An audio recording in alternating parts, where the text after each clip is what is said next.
going to move straight into our standing sequence. So coming back into Tadasana, at the fronts of your mats, take your hands to your hips and soften your knees a little.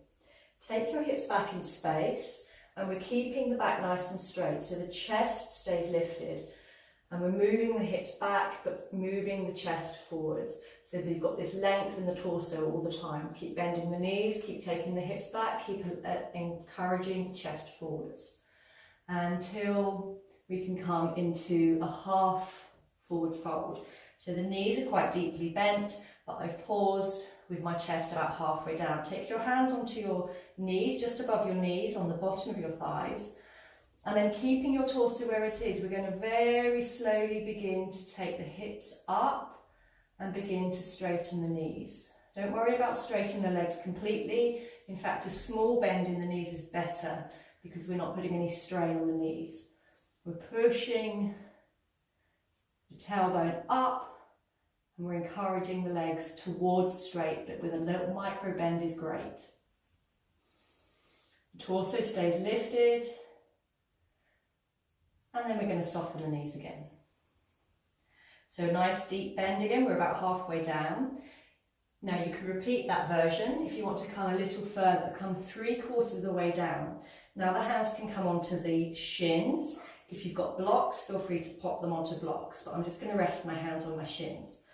Notice where your body is in space and keep it there. So we're keeping the torso where it is, but we're going to again just lift the tailbone up to the sky. Begin to straighten the legs. Little micro bend, keeping the knees is great. And holding there and breathing. Keep the tailbone lifted. It's like you were a cat trying to lift your tail to the sky. And that's what lifts you up and gets this stretch hopefully down the backs of your legs. Notice that my back's still nice and straight and I haven't rounded. If you find you've rounded your back, bend the knees again, establish that length, and once again, straighten work towards straighten. Bending the knees again. If you can come down a little deeper, then please feel free. Otherwise, repeat either of the previous postures. Place your hands onto the floor. Again, it's fine to have blocks or books, whatever's to hand. So this time, the belly and the chest and the rib cage are down on your thighs. So there's a really good contact between the top of your body, the front of your body and your thighs. And once again, we're going to keep that contact there and simply lift the tailbone. So if you have a bend in your knees, that's absolutely fine. Wouldn't expect them to come fully straight unless you are super flexible. If your body's unpeeled from the legs, bend your knees again. Lay your body back down on the legs, and once again think about lifting the tailbone to the sky. Keep your body in contact, and if you keep your body in contact, what happens when you lift your hips is that your head goes down almost between your legs and you end up looking back between your legs to the back of the room. And then breathe and hold. You can put some pressure into the hands to help you increase the stretch. And then everybody softening your legs, so wherever you are, take a nice big deep bend in the knees. Take your hands to your hips and slowly lift into a half forward fold. And then lifting all the way up nice and slowly back into Tadasana. Good. And now we're going to come into trikonasana, triangle pose. So from Tadasana, we're going to step back with the right foot, so a really big step back. A nice big wide position. You want your toes of your left foot pointing directly forward. The toes of your back foot, your right foot, are going to be pointing out somewhere around 45 degrees. So I would say 45 degrees or less, depending on how your knee feels. So if you take the foot too far out and point it to the side, it tends to twist in your knee. So feel that you've got at least a small angle on that back foot. Good. Before we go anywhere, feel as though you can ground into this back foot and there's energy up this back leg. If you let that back leg go soft, the the whole posture will collapse and you lose your energy. Drive through the back heel, outer edge of the back foot. And then from here, we're going to open up to the side of your mat. So the feet stay grounded. We're tilting in the hips, tilting in the torso, so that your chest and your shoulders are in line with the long edge of your mat. Breathing in, sweep the arms up to shoulder height. Extend energy through your fingertips. Small bend in the front knee and your left knee. We're going to reach into the left hand, keep reaching away, but keep your chest facing the same side of the room. Stretch away, and then when you've finished with your stretch, place your hand wherever it reaches. So notice that my torso isn't moving anymore. Keeping it steady, simply placing my hand to wherever it reaches. And from here, begin to straighten that front leg. And once again, a small micro bend in that front knee is fine and better than trying to hyperextend your leg. Float your right hand up to the sky, coming into trikonasana, triangle pose. We're aiming to keep length in both sides of the body. Feel as though somebody were drawing you up for your fingertips. Now, if this is feeling okay, you can send the top hip down towards the mat a little bit, rotating in the hips, and allow your hand to come to the floor or a little bit lower down. Stretch up, and then perhaps opening back up with the hips. Remember to breathe in through the nose and out through the nose. And to come up, we're going to look back down towards the foot. Lift that hand back onto the leg. Micro bend in the front knee. Reach away in front of you with that hand. Sweep yourself back up on the in-breath. And then step back to the front of your mat. And straight away, stepping back with the opposite foot. So this time we're stepping back with the left foot. Find the foot position that works for you.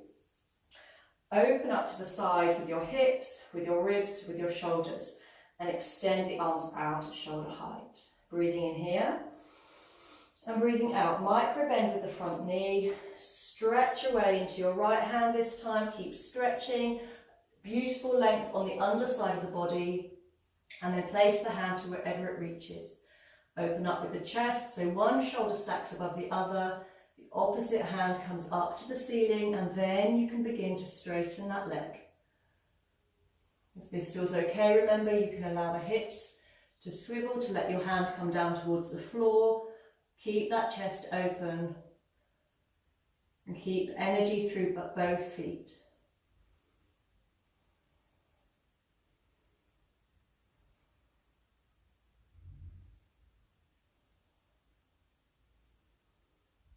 Come out, look down towards your foot, micro bend in that knee, nice big in-breath to sweep the body all the way up, and then step back to the front of your mat.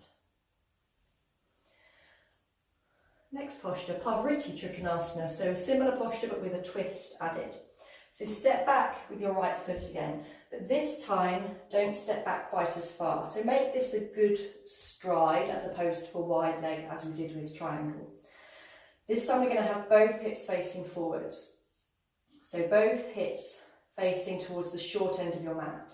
Breathing in, lift both arms up to shoulder height. And we're going to take a twist. And we're going to turn from the belly, then the ribs, then the shoulders. And we're going to turn towards your front leg. So with the right leg facing back, we're going to turn towards the left. Are you ready? Draw the belly in, turn with the belly, turn with the ribs, turn with the chest, turn with the shoulders, and the arms simply follow your shoulders. And then from here, we're going to stretch away into your right hand. Keep stretching away. And as you run out of away, your hand will come down. So you might want to grab a block and have a hand on a block or a book or anything you can reach. If your hand does come to the floor, that's great. Allow it to come to the floor or place it on a leg. Wherever you are, keep the weight in that back heel. That will stabilise the posture, and then reach up to the ceiling with the opposite hand.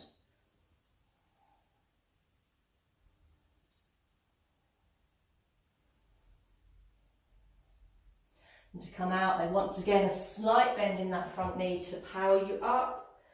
Undo the twist, stepping back towards the front of your mat. Stepping back with the left foot. Position your feet. You want to have an even greater angle now on the back foot to help you keep your hips in line.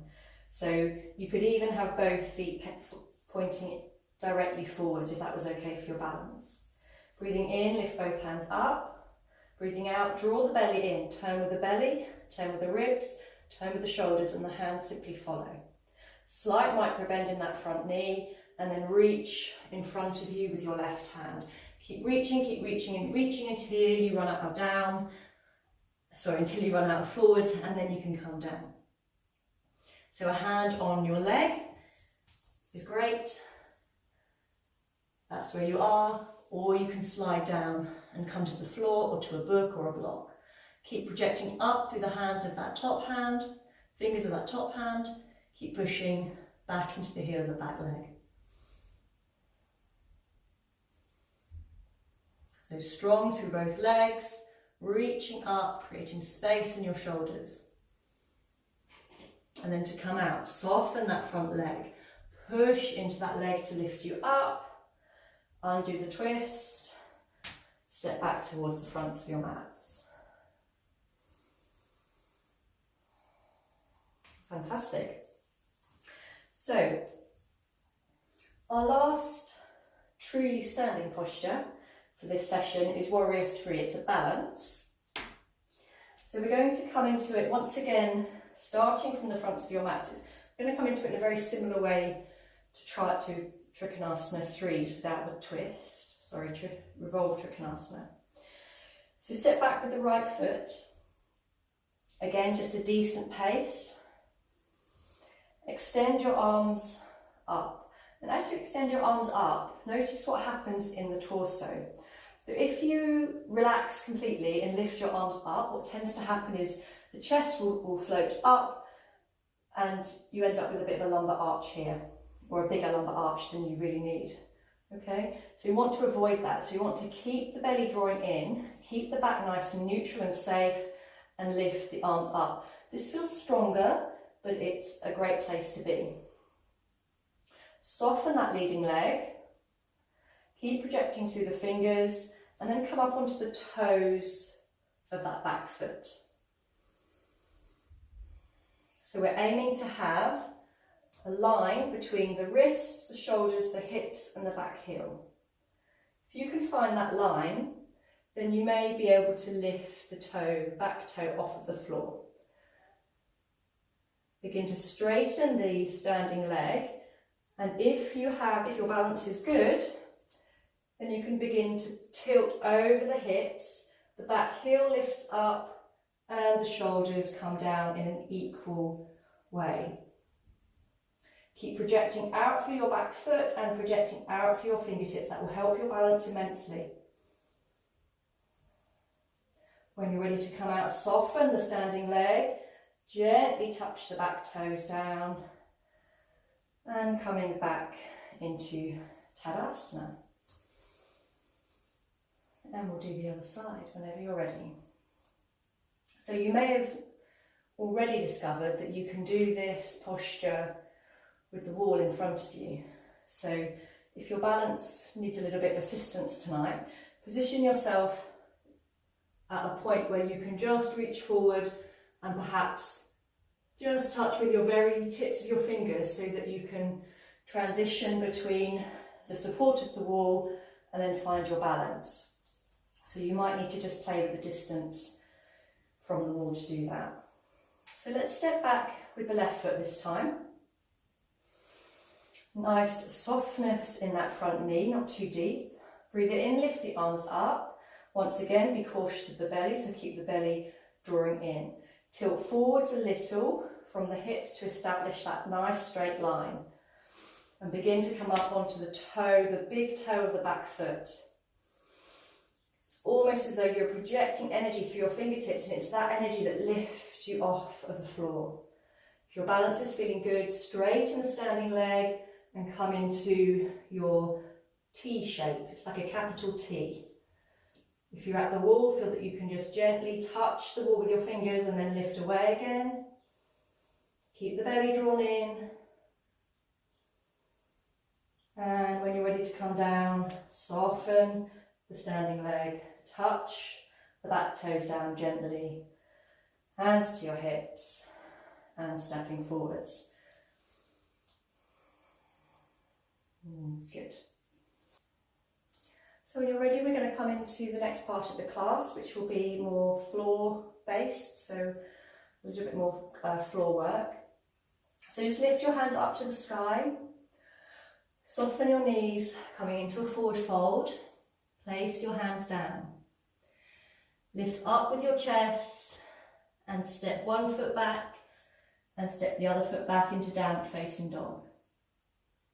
And then lift up onto your toes, come down onto your knees, untuck your toes and sit back on your heels. So we're going to work with anjaneyasana, which is a crescent moon pose. So from an upright kneeling position, step the right foot forward. Feel free to pause the video just for a moment, and if you need padding under your back knee, then take some padding under your back knee, so a blanket, or perhaps roll the mat up a couple of times. And then when you're ready, we're going to move the hips forward so that the front knee comes over the front ankle. And then place your hands either side of your foot. Again, if your hands don't reach the floor, feel free to place them on a couple of blocks or books. So as you come forward, think about this length in the body. So don't simply flop down, create length in your body and allow your hands to come down. So there's still a gentle lift with your upper chest. Keeping your torso where it is and laying down on that front thigh, we're going to move through the hips. So take the hips back, keep the body on the leg, so it will draw you backwards. Feel a stretch in that front leg. And then as you breathe in, coming forwards. And as you come forwards, take the knee as far forwards as you can get it. And you may begin to feel a stretch on the opposite leg. As you breathe out, coming back.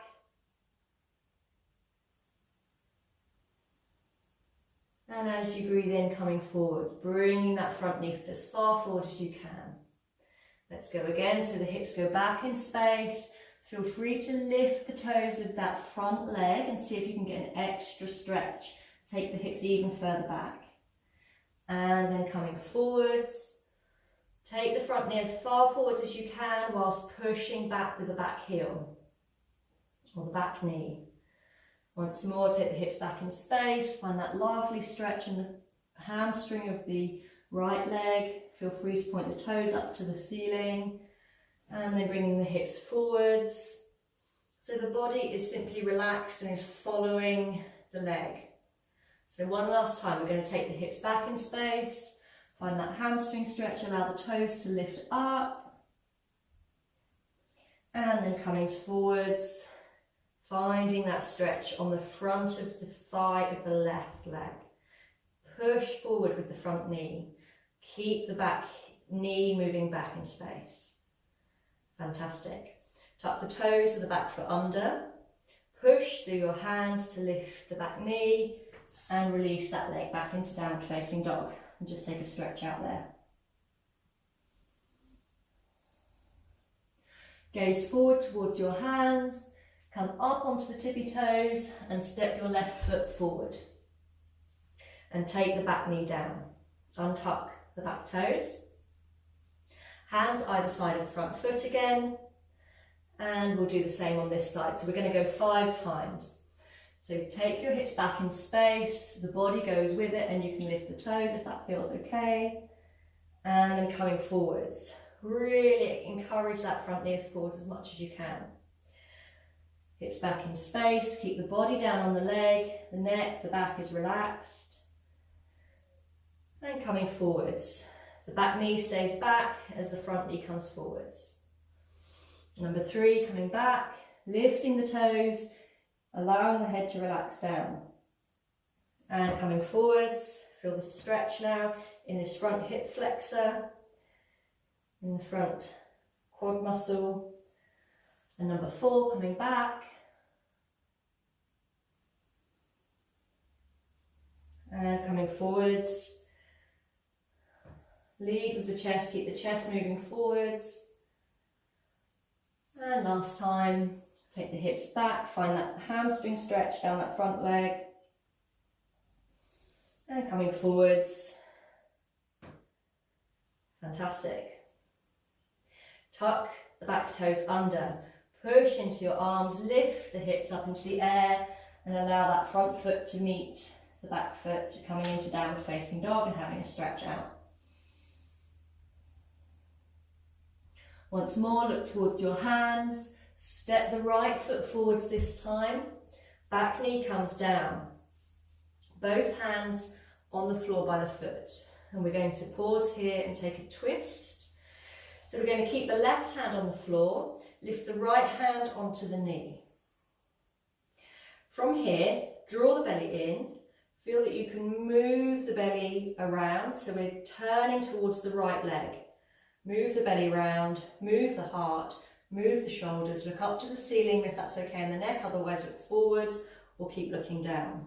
You can have a gentle push through the hand that's on the knee to lift you into the twist, and then if that feels okay, lift the hand up to the sky. Good, and then take that hand back to the knee, back to the floor.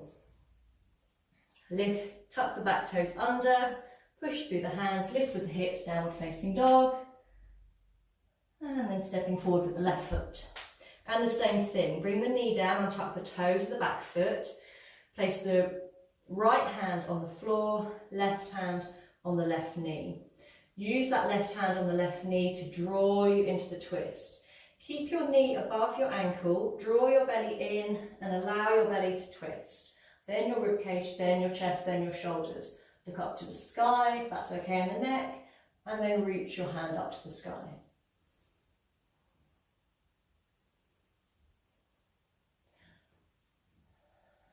Place your hand back on your knee, both hands on the floor, tuck the back toes under, push through your hands, lift your hips, stepping back into downward facing dog. Taking a stretch out. Once more, look towards your hands, stepping the right foot forwards, back knee comes down. Untuck the toes.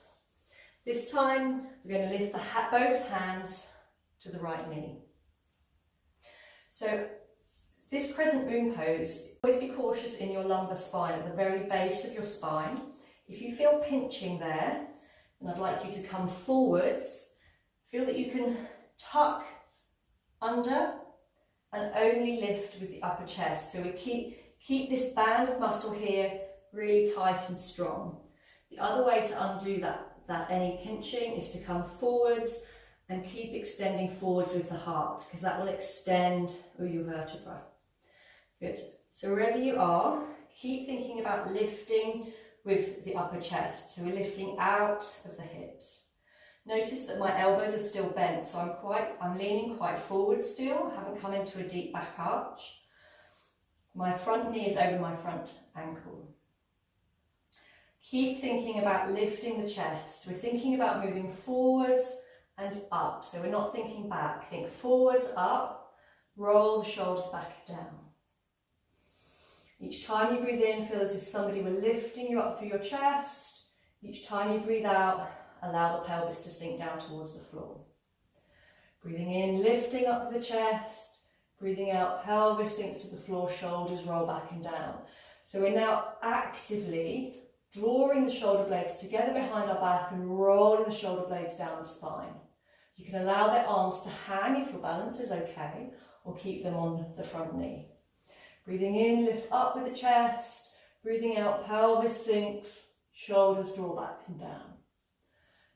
So if your chest is lifted up enough, the gaze may naturally come up to the ceiling, but only take the head back as far as you know you can lift it again without a struggle. It's surprisingly heavy. Otherwise, keep the chin down towards the chest and keep facing forward. Lift with the chest, roll the shoulders back and down, and if the shoulders are in a nice place, simply float the hands up to the sky. Look up to the thumbs, if that's okay in your neck. Keep lifting up, keep drawing back. And then wherever you are, breathing in, coming up, hands to the hips, folding forward over that front knee. Take the hands to the floor, tuck the back toes under, push through the hands, and have a wonderful stretch out in downward facing dog.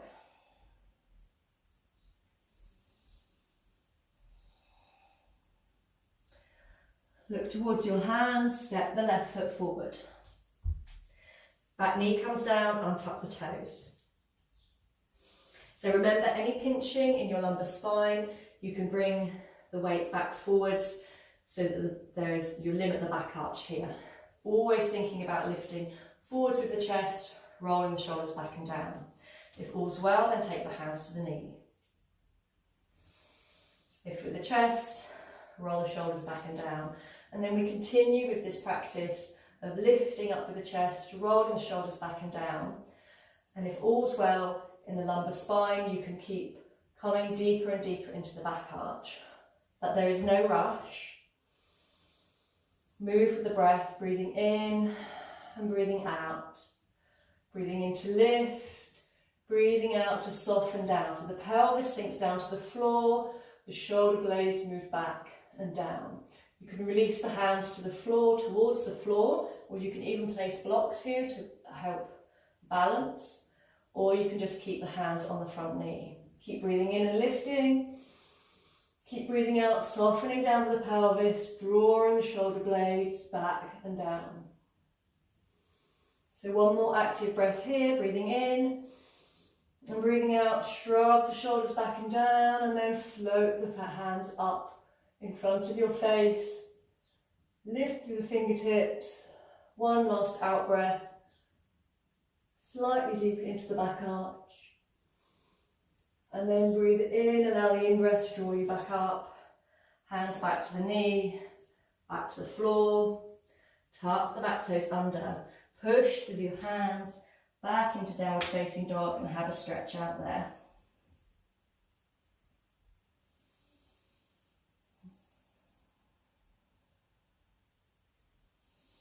So one last variation of the posture. Feel free to repeat the previous version. So we're going to step forward with the right foot, take the back knee down, but keep the toes tucked this time. Lifting up, bring the hands onto the hips. So same thing, lift with the chest, shoulders back and down, drop the pelvis with each breath. Float the hands up to the ceiling, extend through the fingertips. And now if all is well, we're going to push the back heel back. And as you push the back heel back, the knee will float up. We're keeping the pelvis nice and low. It's the back heel driving back that lifts, nothing else. There's no upward movement other than with the fingertips. Breathing into the fingers, breathing out, sink the pelvis, perhaps draw the shoulders back and down. And hold. When you're ready to come up, breathing in to lift the chest upright, take the hands to the knee, drop the back knee, fold forwards, both hands, or the hands either side of the foot, push through the hands, back into downward facing dog. Have a breather here for a moment. Just walk the dog if that feels nice. Then gaze towards your hands, step the left foot forward, back heel down, but keep the toes tucked, remember. Front knee coming over the front ankle.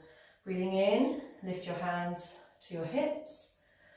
Each time you breathe in, lift the chest. Each time you breathe out, roll the shoulders back and down. So establish that length in the torso, actively working through the shoulder blades.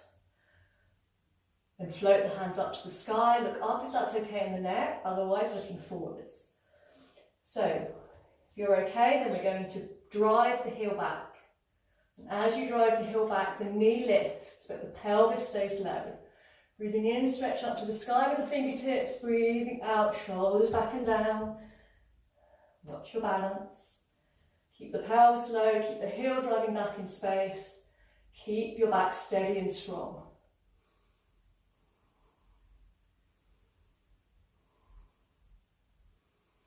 When you're ready to come up, breathing in, take the hands to the hips, lower the back knee, lower the hands to the floor, push through the hands, downward facing dog, take a stretch out.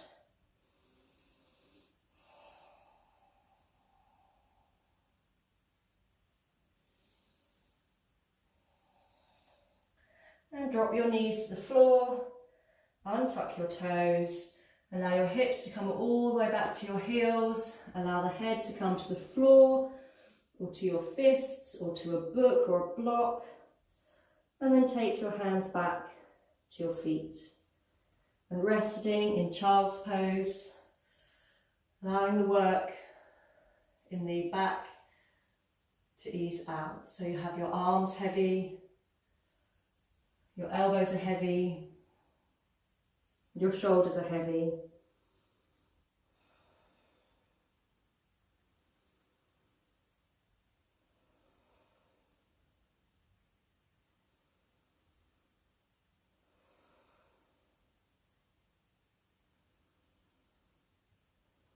And just allowing your breathing to settle.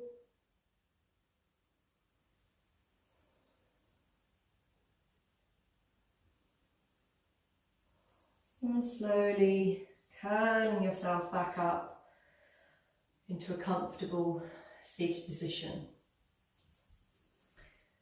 So feel free to come into a kneeling position or come into a cross-legged position, whatever is most comfortable for you. I'm going to work with some neck stretches before we come into plough pose, halasana.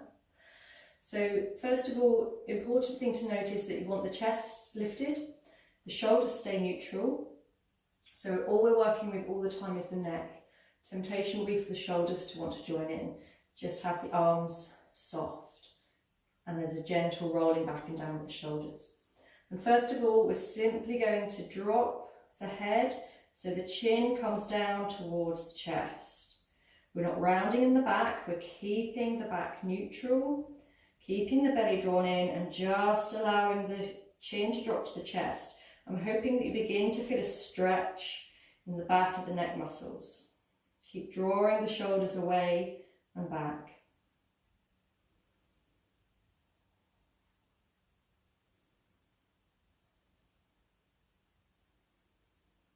Breathing in, lifting the chin. We're going to breathe out and take the chin up towards the ceiling. Go gradually and only go as far as you know you can lift the head up gently. It's quite a good idea just to go back a little bit and lift. And next time go back a little deeper and lift, just to make sure that you don't get yourself into trouble and take the head back too far. Once again, everything stays neutral. So the torso stays neutral and we just lift the chin up to the ceiling. Aiming to get a stretch down the front of the throat muscles.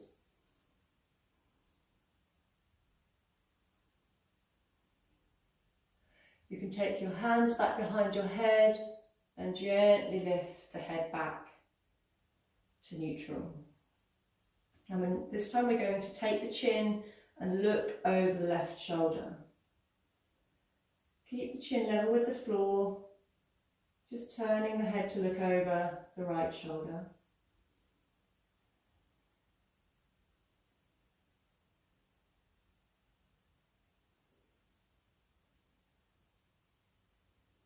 And then turning to face the front, and then go to the other side. So turning the head, chin stays level with the floor, looking over the left shoulder this time, potentially feeling a stretch up this side muscle in the neck.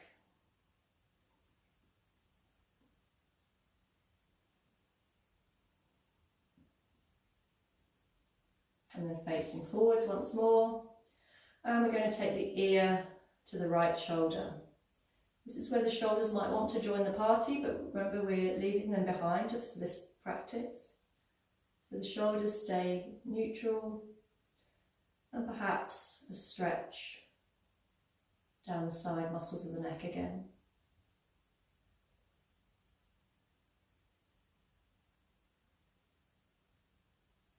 Lifting the head nice and slowly, and as you breathe out, going down to the other side. So left ear towards the left shoulder.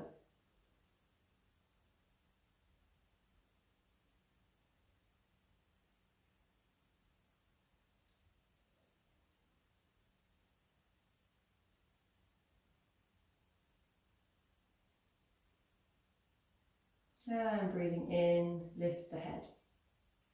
Great. So we're just going to work with the shoulders a little. We're not going to use the belt or any blocks tonight, so we're just going to use the strength in our muscles. Lift the arms out in front of you, and then take your right arm above your left. Cross the arms high up, so you want to try or aim to cross higher than the elbows, and then give yourself a hug. So wrapping the hands around your shoulders, around the backs of your shoulders, and then perhaps walking your hands round. Almost as though your fingers were going to touch behind your back. Keep your elbows lifted, your belly drawing in.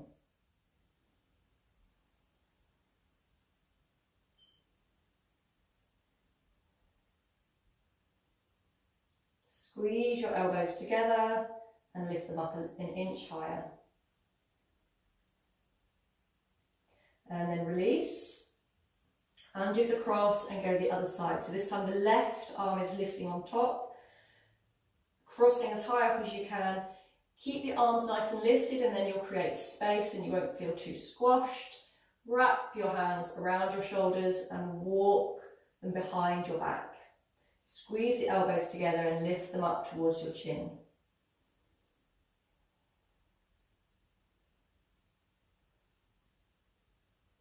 If you keep squeezing your elbows, you introduce some strength into the posture. Keep lifting them up towards your chin as much as you can, squeeze them together.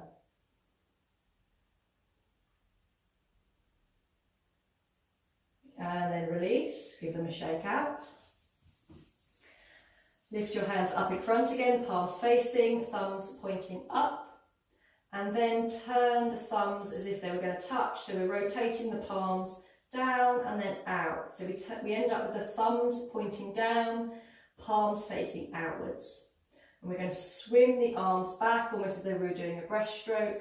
Keep swimming them back, keep swinging them back until you can interlace the fingers behind your back. If your hands don't reach each other, then feel free to use whatever you have to hand, whether you've got a t-shirt or a tie or a dressing gown belt or a yoga belt, and then hold on. Keep the belly drawing in and then squeeze your shoulder blades together behind your back. However your hands are tied, whether it's with a belt or interlaced fingers, think about your elbows coming together. Think about squeezing your shoulder blades together and taking your shoulder blades down your spine. Good. So actively working through the shoulders, and then begin to push the fingers away from you. So maximum length in the arms, and begin to lift the little fingers up towards the ceiling. Avoid the temptation to round in the back and bend the arms, because that won't get the muscles that we need you to work. You want to keep lifting with the upper chest. Keep the arms beautifully straight, fingertips moving away from you, or fingers moving away from you. All the time, keeping them straight, pushing the hands away and up. Allow the chin to come down towards the chest, draw the belly in, see if you can lift the fingers a little higher.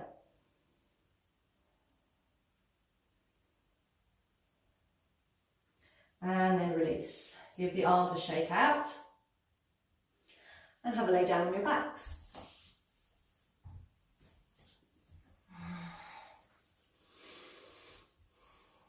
So first of all, we're going to work with some virabhadrasana lifts, so some bridge lifts. Place your hands down by your hips, palms facing down. You want your knees bent, soles of the feet on the floor, and your feet are underneath your knees as much as you can feel that they are underneath your knees. If you push into your feet, you should feel that you've got quite a lot of power in your feet. And if your feet are too far apart, then they just feel that they're going to slip away. So that's how you know where your feet need to be. Hands are down by your sides. And just as we did with cat earlier, we're going to try to mobilise the spine here. And at the same time also get some abdominal work. So with your hands down, just push your lower back into the mat and notice what happens. So usually there's this slight arch in the lumbar spine, it's a natural arch. We're going to push that down towards the floor so there's no longer any gap there. And immediately your abdominals will start to engage. And then just hold that, so we're pushing the lumbar arch down towards the floor. Then rotate the tailbone even more. So we're actually lifting the hips off of the mat, lifting the lower back, pushing with the feet so that we can lift all the way up onto the backs of the shoulders. Feel that you've got space in the neck still. Push the backs of your shoulders into the mat and lift your hips a little higher. And then undo. So round your back a little, one vertebra at a time, coming down towards the mat. Keep your thighs strong as you slowly lower down. And you should be able to feel, if you stay engaged, that your lower back comes down to the floor, and then you can keep that lumbar arch at bay. So keep pushing your back into the mat. No lumbar arch for this posture. Then lift up again, very slowly with control. Push through your feet. Just feel one bit of your back coming up at a time. Create length in the back of your neck. Tuck your chin in towards your throat. Push your shoulders into the mat. Push through your feet so your hips come nice and high. Interlace the hands behind your back. Squeeze the elbows together. And you might want to walk onto the tops of your shoulders. Keep pushing into the hips. Lengthen the back of the neck. Push through the feet. Tuck the tailbone under. Push the hips nice and high.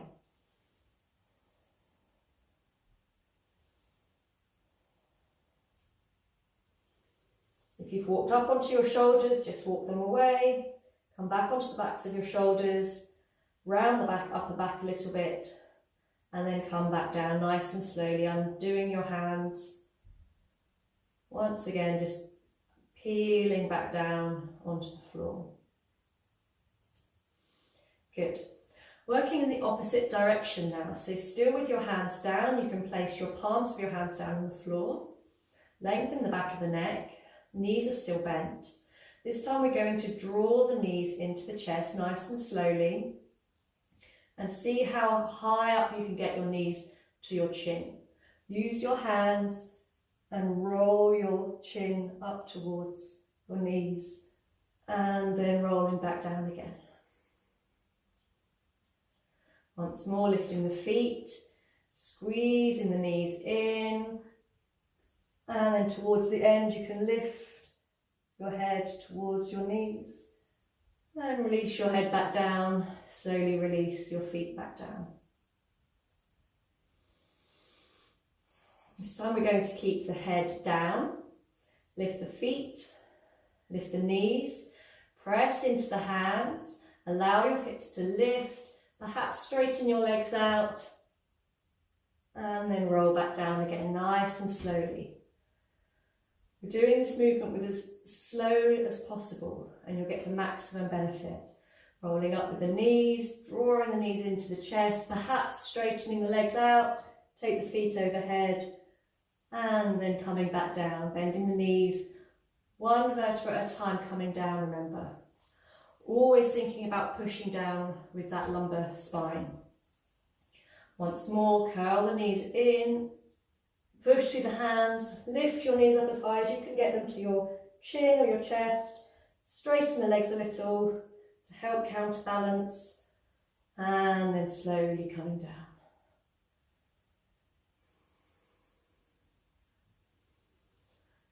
Fantastic. Bend the knees. Cross the ankles. If you can hold your feet, lift them over your head, and then rolling up into a seated position. Good. So you'll notice when we curl up and then when we start to take the weight into the upper back and to the back of the neck, that your chin will be pressed in towards your chest. And just a point to note that that's fine. It's actually one of the energy locks we use in yoga called Janadharabandha. If you're lifting your chest, tucking your chin in towards your throat, my voice changes as I squash my voice box, and there's a slight restriction, but you can still breathe through your windpipe. So that's completely safe to do that. If the neck is less than comfortable in any other way, then I'd recommend taking this cautiously. Continue to repeat those abdominal crunches that we've done earlier, because they're a great way of practicing and beginning to lengthen in the neck. So we're going to come up a little higher into plough pose or halasana. So I like to use a cushion to help maintain that length in the neck and to reduce the flexion in my neck. So if you have a cushion and you want to use it, you'll need something fairly flat and broad so that you can rest the whole of your back onto it. If you don't have a cushion and you have some towels, you can roll up some towels and have a whole section of towels. What you really need is enough cushion to rest the tops of your shoulders and down to the backs of your shoulder blades. If you can makeshift something like that, that's fine. And then we're going to come a little way from the wall. You may have to pause the video and just practice the distance from the wall a couple of times. So for me, I'm putting the cushion in the middle of my mat, and my mat, the short edge of my mat is up against the wall. And we're going to lay ourselves down. Again, you don't have to use a cushion if you know you're comfortable in shoulder stand and plough pose. Tuck the arms into the sides. Have the hands down by your hips, palms facing down. My head is off the cushion, so the tops of my shoulders are on the edge of the cushion and my head is resting on the floor. Okay, because that's just enough to give me that extra length in the neck.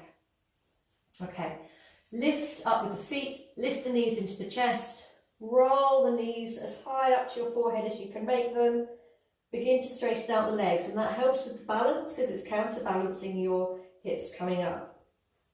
Your hands are pressing down into the floor, your arms are pressing down into the floor, and you can begin to walk up a little higher onto your shoulder blades. Feel free to bend the elbows, support the lower back, especially if you haven't come up quite as high. And sorry, we're pressing the feet into the wall. Okay, so reach up, press the feet into the wall. And having the feet on the wall just gives you a little bit of something to reach into and allow you to come up a little bit higher. Doesn't matter where on the wall they come. This is just a way for you to become comfortable walking the feet up and down.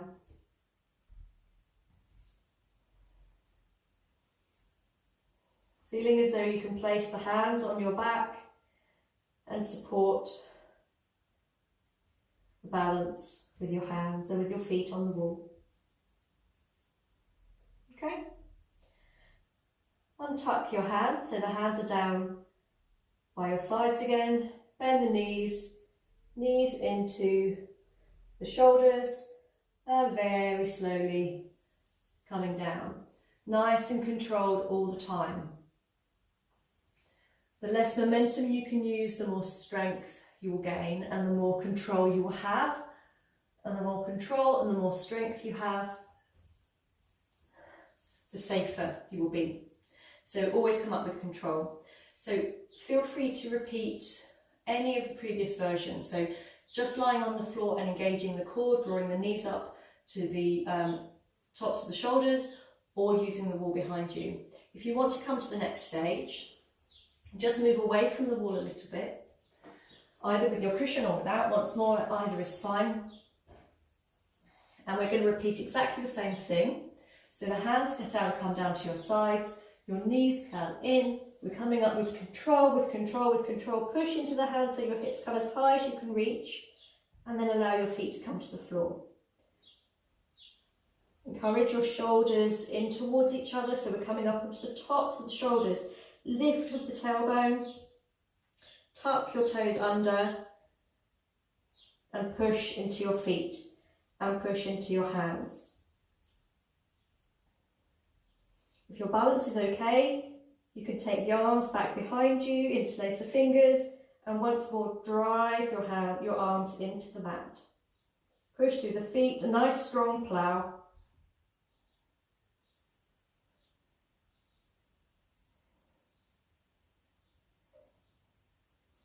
Take the hands back to your hips, bend the knees, squeeze the knees into the tops of the shoulders, undo the arms, palms facing down, untuck the shoulders, begin to round the back, nice and slowly coming down, and then placing the hips back on the floor. Cross your ankles, hold onto your feet, and roll yourself into a seated position. Get rid of any cushion that you were using, and we're going to come into a variation of fish pose. So fish is a nice counter pose for shoulder stand. So when we're going to, rather than closing, we're going to open with the chest. So have your knees bent, soles of the feet on the floor in front of you, fingers are pointing back towards your hips. Push through your hands and lift your chest to the ceiling. And then begin to lift your chin.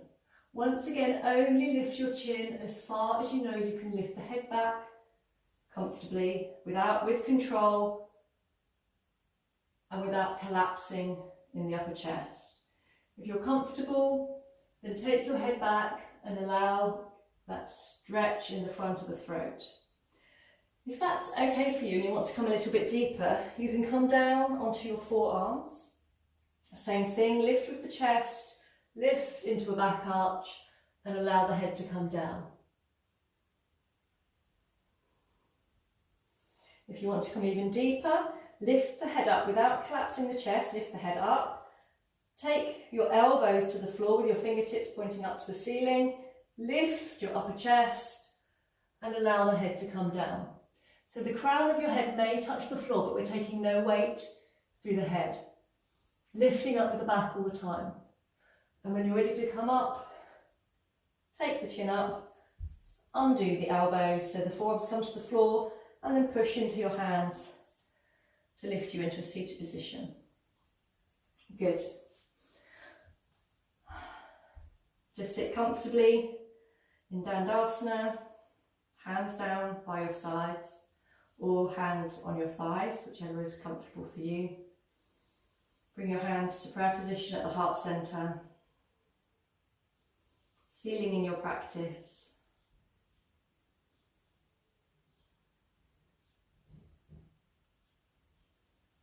And then gathering your warm clothes around you, any blankets, cushions, pillows that you might want for your relaxation.